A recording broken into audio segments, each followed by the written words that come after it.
तो दोस्तों आज के ब्लॉग की स्टार्टिंग कर रही हूँ मैं अपने घर से।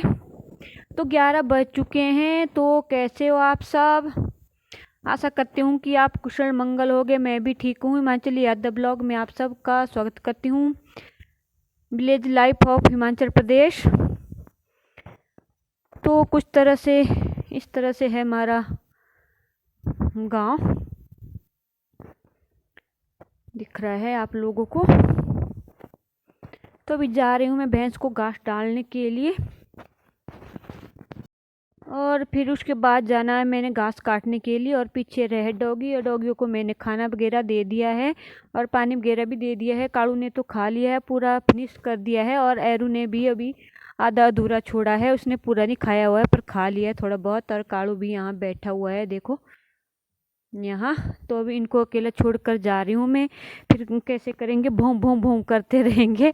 तो अब घास तो काटना ही पड़ेगा, 11 बज चुके हैं, घर के काम से फुर्सत नहीं मिलती है। तो अभी जा रही हूँ मैं घास का पहले भैंस को घास डाल के आती हूँ, उसके बाद जा रही हूँ मैं घास काटने के लिए। क्यारियों में मैंने कुछ इस तरह से फूल लगा रखे हुए हैं। और ये फूल है, ये लाई हूँ मैं अपने मायके से। और ये शिव जी बोले शिव शंकर का फूल है, वाइट गुलाब है। और ये कुल्लू से लाई थी प्रिया, ये भी पता नहीं रुई रुई जैसा लगता है इसको, है पता नहीं क्या बोलते हैं इस फूल का नाम, मुझे पता नहीं है। और गुलाब के फूल भी कितने अच्छे खिले हुए हैं। तो अभी मैं गेट कर रही हूँ बंद, कहीं और कुत्ते वगैरह ना आ जाए और ऊपर चले जाए हमारे कुत्तों के पास, तो फिर लड़ेंगे आपस में। फिर इसलिए मैं गेट बंद करके जा रही हूँ। और 2 दराटी ले जा रही हूँ अपने हाथ में, एक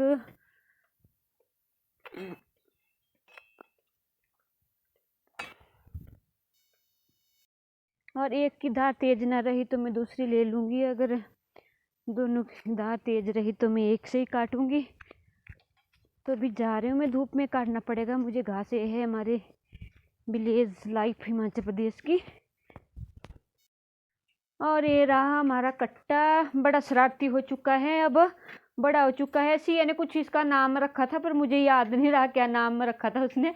उसका नामकरण कर दिया है सिया ने, पर मुझे याद नहीं रहा क्या नाम रखा था उसने। पर जब कल आएगी वो घर तो पूछूंगी मैंने क्या नाम रखा है उसका। तो कल के ब्लॉग में बताऊंगी मैं आप लोगों को कि क्या नाम रखा है सिया ने इसका।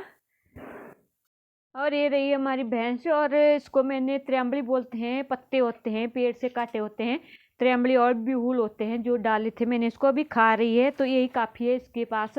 तो अभी मैं जा रही हूँ फिर घास काटने के लिए। इसके पास है, अभी मैं आई थी उसके पास घास है या नहीं है, तो उसके पास घास है अभी।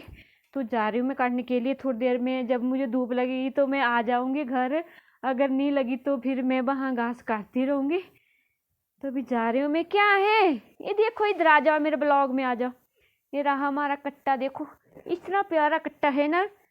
मुझे बोलता है खाने के लिए दे दो, खाने के लिए दे दो। खल चोकर तो ऐसे है ना, ऐसे खाता रहता है। मैं उसको एक तसला डबरा भर के दे दूँ ना तभी उसको भी ख़त्म कर देगा। मुझे बोलता रहता है मुझे खाने के लिए दो, अगर मैं उससे बात नहीं करूँ, मैं इसकी यहाँ की तरफ आऊँ, अगर मैं इससे बात ना करूँ तो वह वह करने लग जाता है। अब देखो मुझे मार रहा है, देखो ऐसे मुझे बोल रहा है खारिश करो, ऐसे ऐसे उसको आदत पड़ चुकी है। मैं उसको ऐसे ऐसे खारिश करती हूँ तो उसको आदत पड़ चुकी है ऐसे खारिश करने की। और मेरे सर का दुपट्टा है ना वो भी पीछे की तरफ पड़ गया है। तो अभी जा रही हूँ ना, तेरे को नहीं ये काम ना, मैं जा रही हूँ घास काटने के लिए। हो बाय, फिर लाती हूँ तेरे को घास है। देखो इसके मजे, देखो देखो, एक एरू एक और एक कट्टू, दोनों ना एक ही जैसे। ऐसे मैं एरू भी ऐसा सोचता रहता है मुझे खारिश करते रहो करते रहो। ये देखो कैसे मार रहा है मुझे, ये इतना गंदा हो चुका है ना, एरू से भी गंदा है। तो अभी ना मैं दराटी और रस्सी लेके जा रही हूँ, और मैं जा रही हूँ यहाँ खेत से होके। ऊपर से रास्ते से मैं इसलिए नहीं गई क्योंकि कालू और एरी है ना वो भौंकते रहते हैं, फिर उन्होंने भौंकते रहना है, उनको पता चल जाता है कि कहाँ गए।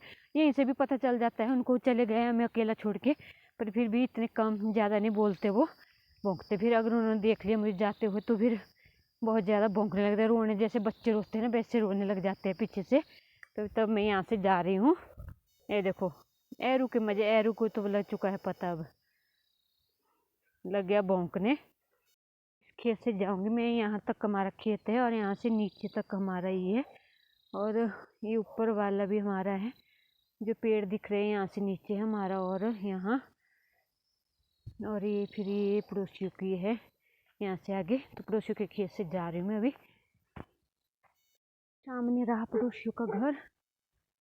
मुकाई आए।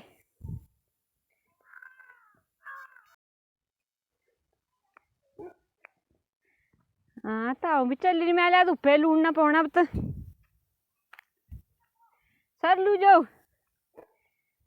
से बाद ना ऊपर खा रहेंगे बबलू हो रहा वो नहीं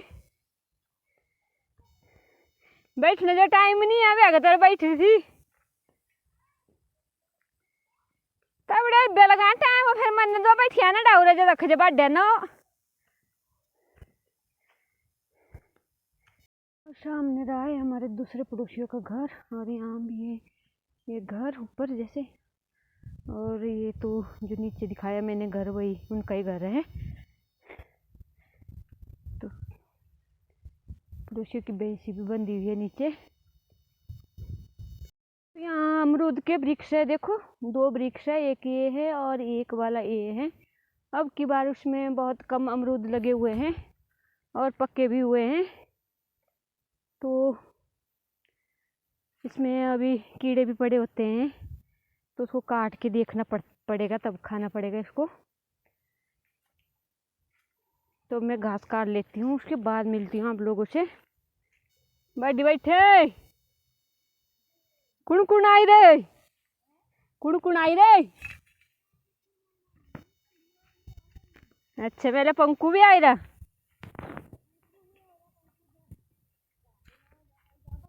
हाँ मेले आई रही होंगे मठिया मुठिया।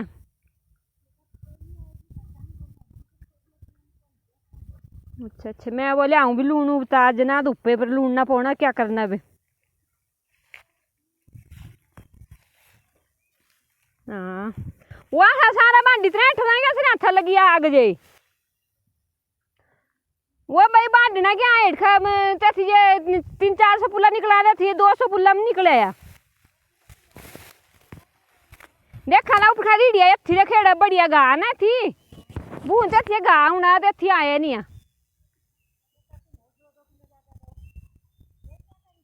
हाँ तो दोस्तों अब बज चुके हैं 1:45 और अब जा रही हूँ मैं घर भैंस को घास डालने के लिए। 1-2 पुल्ले काटने मैंने घास के, उसके बाद जाना है मैंने घर घास डालने के लिए भैंस को।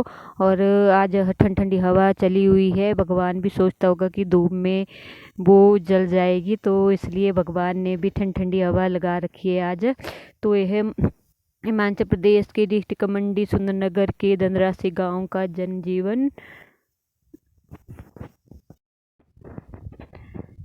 तो ये है हमारा दंदरासी गांव, और भी है पर यहाँ से दिखाई नहीं देता है, तो इस धार से परली साइड है अभी। और सामने जो दिख रहा है यहाँ हमारा सुंदरनगर है। सुंदरनगर से हम 8-9-10 किलोमीटर दूरी पर होंगे शायद। 6 किलोमीटर तो बस का रोड है, और उसके बाद 5-6 किलोमीटर तो पैदल भी आना पड़ता है। ये 10-11 किलोमीटर का की दूरी पर है हम बस स्टैंड से।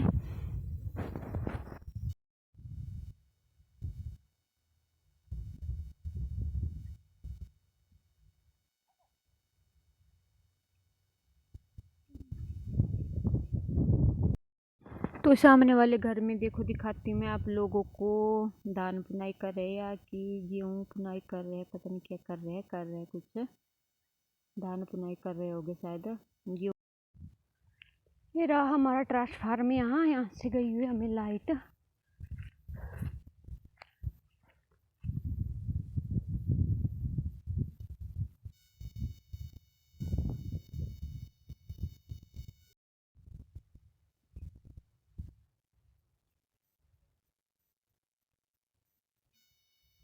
दोस्तों तो मैंने इतना सा घास काटा है आज ज़्यादा घास नहीं काट पाई, तो यहाँ ना लड़ाई हो गई थी फाट में, तो इसी वजह से मैं घास नहीं काट पाई, ज़्यादा नहीं हुआ